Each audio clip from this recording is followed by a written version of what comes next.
Hello and welcome to episode 2 of Shining Lights, brought to you by Vanelli's Pizza at the Timmins Square and Kamoskosha Snow Resort.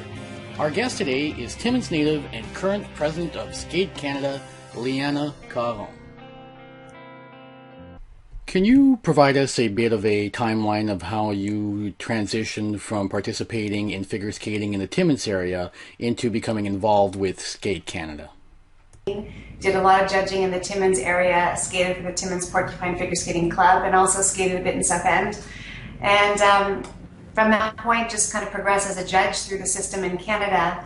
And as I went away to university, continued by judging and expanding my kind of circles of friends and also colleagues in the officiating world. And it wasn't until 2007, approximately 2008, that then I decided to join the board of directors and run for election on the board of directors for Skate Canada.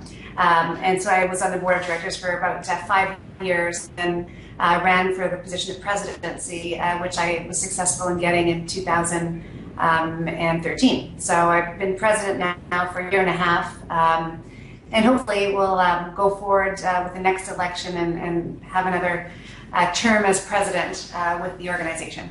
We are in the first season of a new Olympic cycle. Can you share what that means for Skate Canada? How big is the transition for the sport and for your organization when several established stars either take a break or move on to the professional ranks following an Olympic year? Sure. I think we're quite lucky as an organization. Certainly Skate Canada has always not only had top performing athletes at the world and Olympic level, but we've also always pretty much had people kind of in that next position who with time, dedication, etc., could then rise to kind of assuming that place for the fans, for the sport, for the progression of figure skating in Canada. So we've not just been uniquely focused at the top end, so to speak. That said, we've also been fortunate that we haven't heard of too many retirements following these Olympic Games in Sochi. You know, obviously our medalists with Tessa Virtue and Scott Moyer, as well as Patrick Chan, they're sitting out this season from competitive activity, but have not made decisions yet with respect to retirement, and certainly Patrick Chan has announced that he'll be returning next year. So while they may be sitting out this year, there's still a chance that we can enjoy their performances come the next season.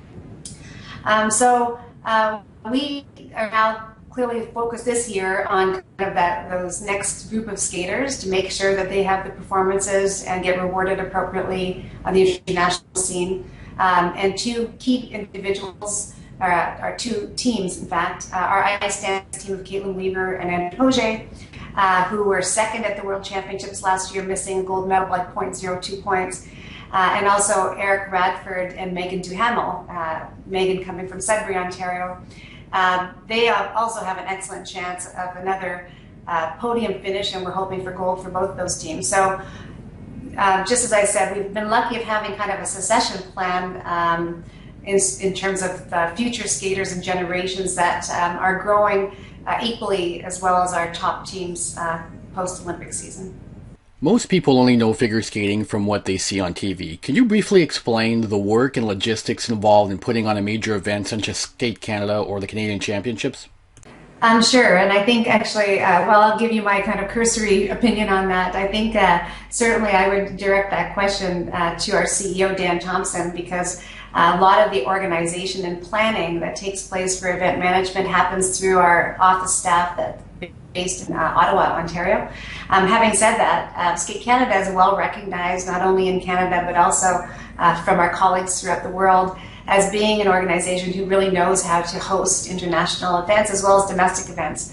Not only do we have a team of that are employed by Skate Canada who handle all the organization of such an event, but we also rely heavily on the local organizing committee and the slew of volunteers, sometimes from across the country, who enjoy going to wherever the location is to help out, to lend their expertise as well. So it really is a partnership by those in the office and also those at the local organizing committee level, the local section where the championships may be hosted, as well as volunteers from across the country that really make it a world-class event. And you know, we often forget too, our officials in Canada are all volunteers as well. And we are really blessed as well by having a broad pool of officials and officials who actually also help organizations throughout the world at developing the sport internationally as well. The new scoring system for figure skating has now been in place for a few years. Can you speak to the strengths of the new system? Has it worked as expected? And are there things you'd like to see change with the current scoring system? Yeah. In fact, I think the scoring system that we have in place today really has answered some of the problems that we had in the past. It's nice that it's been fully adopted, and that as a nation we've been able to see the improvement in the athlete as an athlete in terms of bringing tougher skill and a broader skill set to figure skating. The current system is comprised of a group of officials, the technical panel who evaluates the difficulty of the program, and then the second group of officials, the judges, who evaluate the quality in which those elements were completed. So it's really the combination of both of those officials that end up providing with the end result. And it's also a scoring system that no longer is on a 6.0 scheme, but allows the difficult factor to be multiplied by the quality factor to arrive at an end result. So as an athlete, they can look at their progression from event to event to be able to see if they were successfully able to get the difficult score and the difficulty level, as well as if they've been able to execute that with quality. So I think that also provides important feedback to the athlete. Is it perfect? No, not quite yet. And in fact, the International Skating Union is working on a project right now to look at ways of improving the officiating of the sport to make it such that officials can focus really on certain aspects of how they officiate today, with the hopes that by doing so, we further improve the integrity of the results. So I'm looking forward, and I'm involved with that task force to help see how we can further improve the officiating and the results by bringing some added rigor and some more focus to what each of the officials has to do when coming to the conclusion.